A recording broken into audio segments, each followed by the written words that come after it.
Hello, আসসালামু আলাইকুম। আবার চলে আসলাম আপনাদের জন্য। তো আজকে আমরা যেটা দেখব, প্রথমে পাইচার্মে চলে যাব।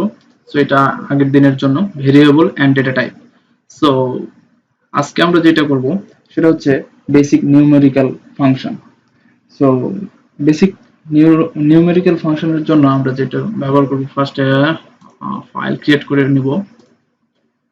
সো ফাইল নিউমেরিক্যাল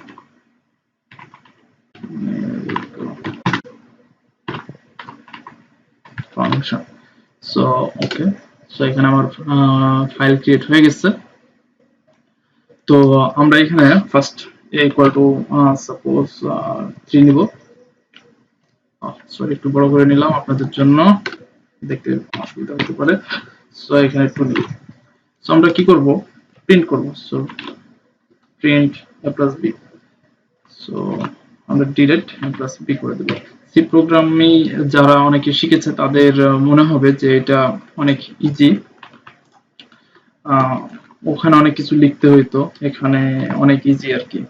সো আমরা এখানে মাইনাস, ডিভাইডর, মাইনাস, এগ্রিগেশন, আমরা এখানে সবগুলাই ব্যবহার করে দেখব। ডিভাইডর এন্ড আমরা এখানে মোড ইউজ করে দেখব। মোড। সো আমরা দেখব এখানে আসলে ঠিক আছে কিনা নিউমেরিক্যাল ফাংশনের জন্য। সো রান দিলাম।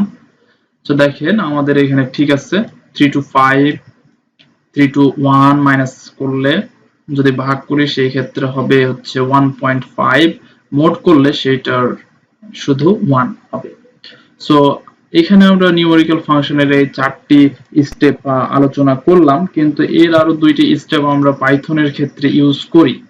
সো আমরা এটা কেটে দিলাম আপনাদের বোঝার সুবিধার্থে।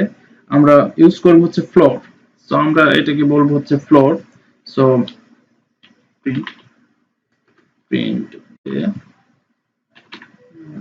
বি। সো এটা রাউন্ড ভ্যালু আসবে। সাপোজ আমরা এখানে একটু বড় ভ্যালু দেব 23, আর এখানে আমরা দিব হচ্ছে 3 দিলাম। সরি, ওকে 3 দিলাম, 4 দিলাম। সো এটার ক্ষেত্রে আমরা দেখি কি আসে। 5 আসতেছে। এখানে অরিজিনালি যদি আমি এখানে একটা ভাগের ক্ষেত্রে দিয়ে রাখি, সো আমরা যদি এটা করি, সো দেখেন 5.7 আসে হচ্ছে ভাগ করলে, আর সেটাকে ফ্লোর করলে আসবে আমাদের 5।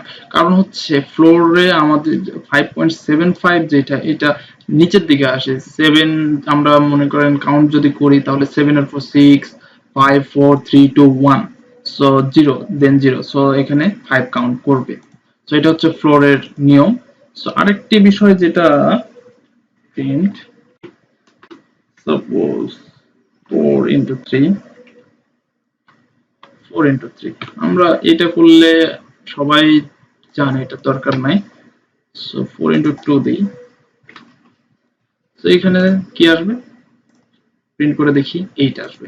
সো আমরা এই সেম জিনিসটাকে এটা যদি করি, ডাবল ইনটু দিয়ে যদি প্রিন্ট করি 16 আসবে। সাপোজ এখানে যদি 3 দিই, আপনারা জানেন 64 আসবে।